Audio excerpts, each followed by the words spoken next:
भाई और बहनों, मैं आपको अपना बेटा सौंप रही हूँ।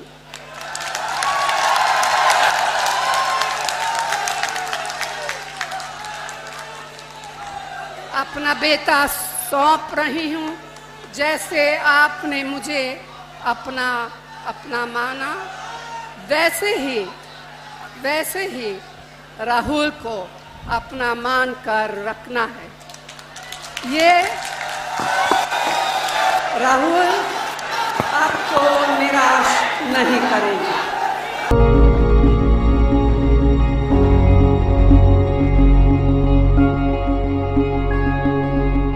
पहली बार आप रायबरेली कब गए? 81-82 शुरू किया काम। हम लोग जाते थे मेडिकल कैंप के लिए।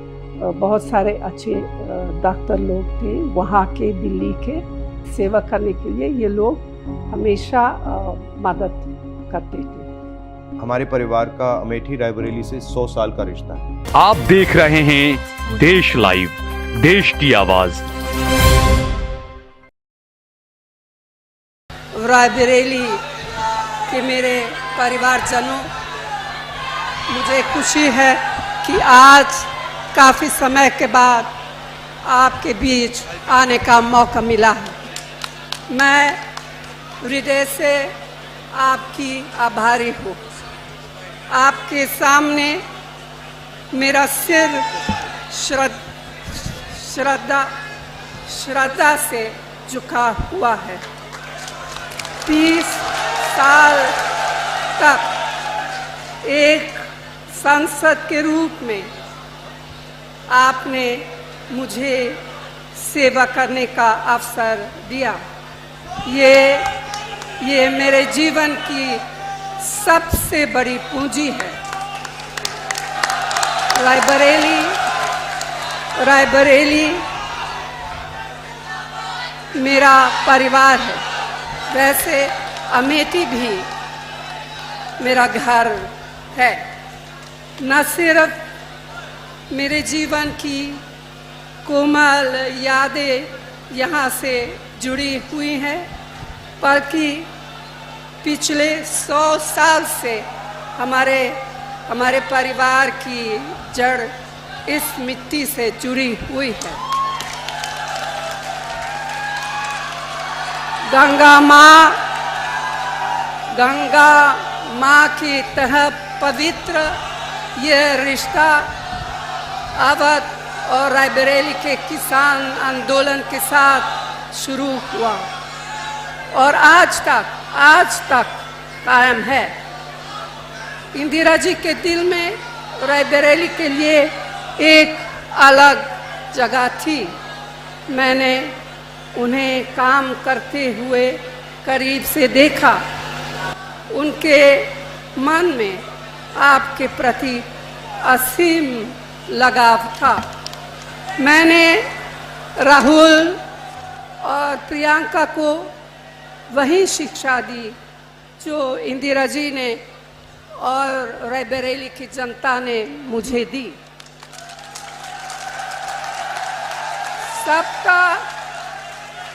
सबका आदर करो, कमजोर की रक्षा करो, अन्याय के खिलाफ जनता के अधिकार के लिए जिससे भी लड़ना पड़े लड़ जाओ।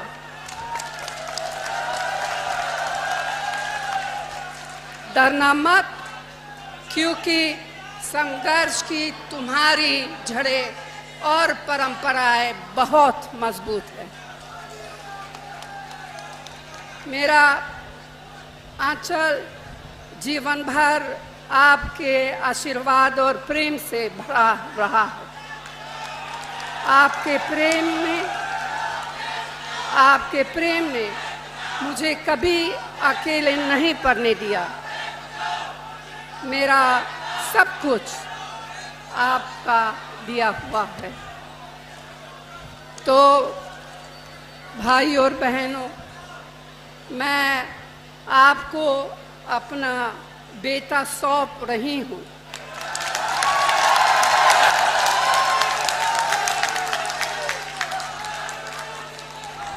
अपना बेटा सौंप रही हूँ।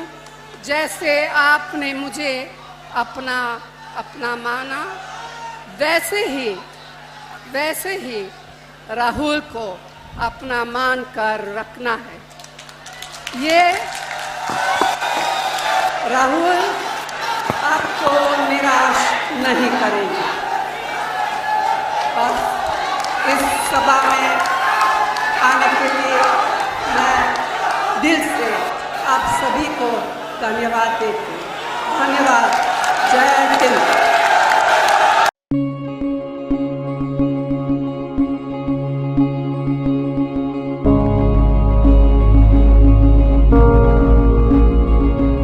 आपको याद होगा शायद ये कार्यकर्ता उस जमाने का, और ये हमेशा पापा जीप में दौरा। ये मुझे याद है, पापा अपने आप चलाते थे। ये भी फोटो है, उस पूरा का पूरा ऊसर जमीन था। जब बारिश आती थी, गांव के गांव ब्लॉक हो जाते थे। पापा ने वहां पे एक प्रोग्राम किया था, और इंडस्ट्रियल एस्टेट। और ये देखिए, एक तो डिफरेंस अभी काफी क्लियर है कि ये उस समय प्रधानमंत्री थे, मगर इनके सिक्योरिटी वाले यहाँ बिल्कुल नहीं। जब मैं 82 में गया था तो ये हालत थी।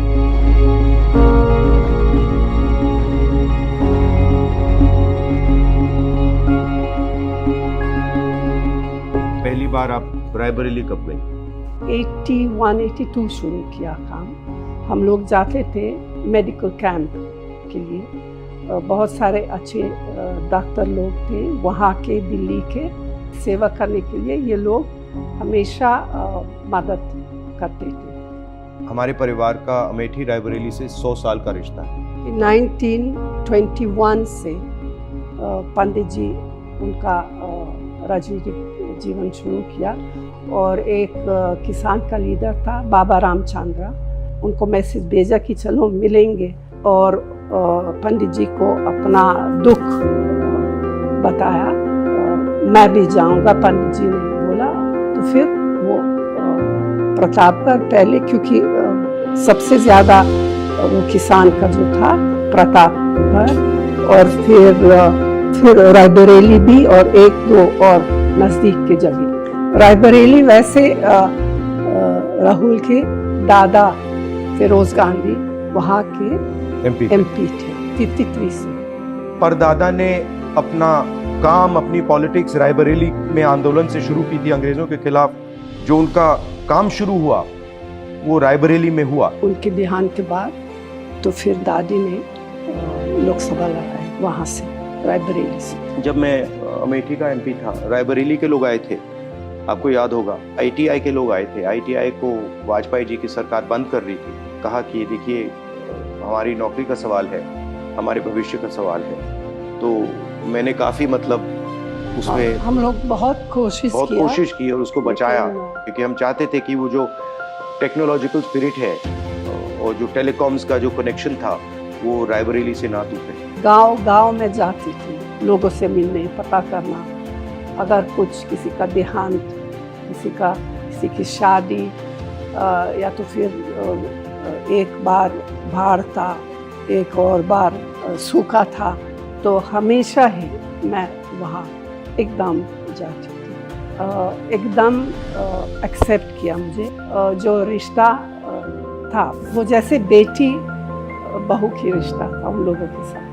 82 में पापा ने वहाँ बहुत विकास का काम किया, बहुत सड़कें बनी, ट्रांसफॉर्म हो गया वो अमेठी, बिल्कुल ट्रांसफॉर्म हो गया। रायबरेली में दादी ने विकास का बहुत काम किया था, तो रायबरेली अमेठी से थोड़ा आगे निकल गई थी।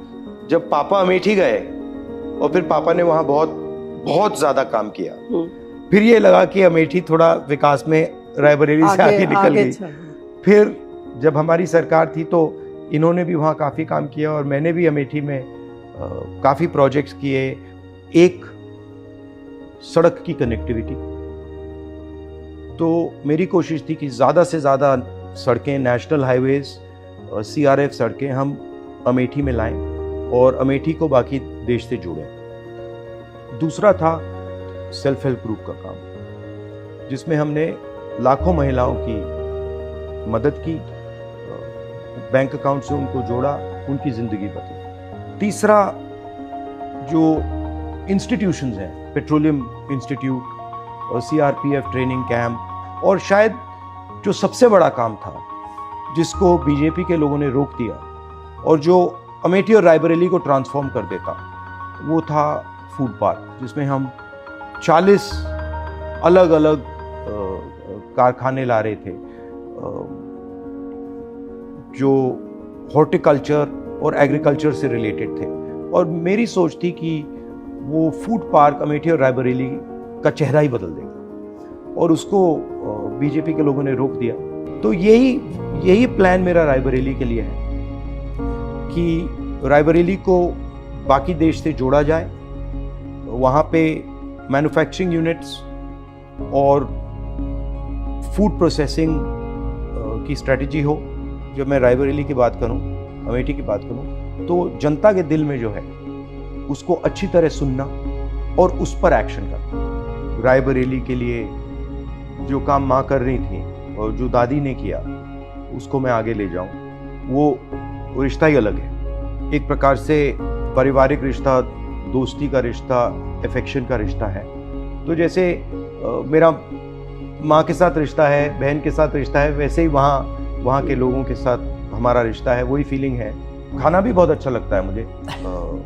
रायबरेली में जो वो दाल है, वहाँ पे दाल, अरहर की दाल, वो शायद कहीं दुनिया में नहीं मिलती है वैसी दाल। तो मेरे लिए ये दोनों कॉन्स्टिट्यूंसीज एक हैं।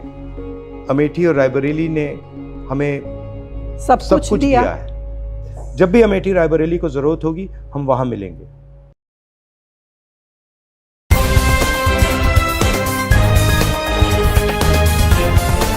देश और दुनिया की तमाम छोटी और बड़ी खबरों के लिए हमारे चैनल को सब्सक्राइब करना न भूलें और बेल का बटन जरूर दबाएं।